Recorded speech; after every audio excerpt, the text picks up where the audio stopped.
জয় জগন্নাথ।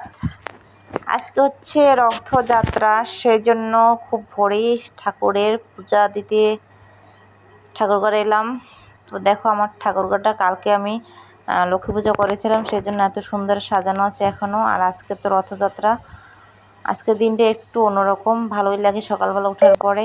আর এই দেখো আমার এখানে আমি প্রতিদিন সকালবেলা ওঠার পরেই গাছের কাছে আসি, কারণ গাছ দেখতে আমার খুবই ভালো লাগে। আমার গাছগুলো দেখো কত সুন্দর।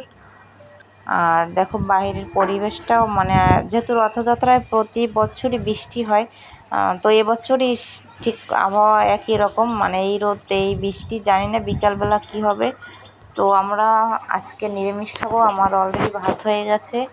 আর এখানে আমি আজকের ডাল আলু সেটাই রান্না বসিয়েছিলাম।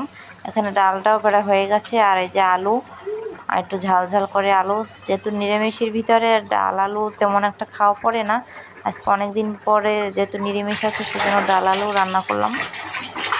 আর মন্দিরে যেহেতু দুপুরবেলা খিচুড়ি হয়েছিল, তো সব কিছু মিলিয়ে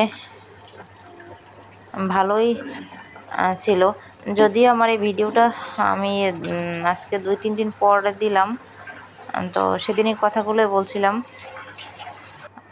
আর এই যে সোনামাসে বসেছিল, আমি একটু পরে টিভি চালিয়ে দিয়েছিলাম যে টিভিতে কি হয় দেখি, কারণ রথযাত্রার প্রতি বছর আমরা পুরীর যে রথযাত্রা সেটা সরাসরি আমরা দেখে থাকি টিভিতে।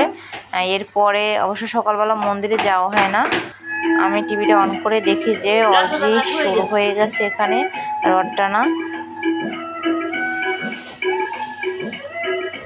আর এটা দেখতে খুব ভালোই লাগে। আমি তো হচ্ছে এই অনেক আগেই থেকে এই রথযাত্রাটা দেখি টিভিতে। তো আমরা বিকালে খাওয়া দাওয়ার পরে বিকালে আমরা বের হয়েছিলাম, সরাসরি মায়ের মন্দিরে আসলাম। আর এখানে রথ অনেকগুলো 2-3টা আগেই চলে গেছে, আর আমাদের আসতে দেরি হয়েছিল কারণ অনেক বৃষ্টি ছিল, সেই জন্য আমি আসতে পারিনি। আমি আর মা আসছি, বাবু ছিল বাসায়। তো মায়ের মন্দির এখানে আসার এখানে দিয়ে দেখবো এই যে রথ টানতেছে, রথ যাচ্ছে। এটা হচ্ছে জগন্নাথ মন্দিরের রথ। আর ইস্কন মন্দিরের রথটা আগেই নাকি চলে গিয়েছে 3টা বাজে, তো তখন অনেক বৃষ্টি ছিল, সেজন্য আর আমি বেরোই নাই। আর রথ দেখতে খুব ভালোই লাগে, যে দেখো কত সুন্দর করে সাজানো থাকে। এবার ভাবছি যে উল্টো রথের দিন আবার আমি আগে ভাগে যাবো, আর তখন রথের পুরোপুরি ভিডিওগুলো করব। আর দেখা যায় প্রসাদ, তারপর ফল ভক্তবৃন্দকে সবাই দিয়ে থাকে। আমরা রাস্তার পাশে দাঁড়িয়েছিলাম, জগন্নাথ দেবকে ধর্ম দক্ষিণ মন্দিরে আগে নিয়ে যাওয়া হয়েছিল।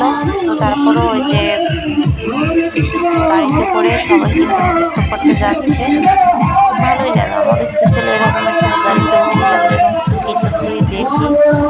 আর রথযাত্রার দিন সকালবেলায় থেকেই যজ্ঞ অনুষ্ঠান হয়েছিল, তারপর দুপুরে খিচুড়ি প্রসাদ ছিল।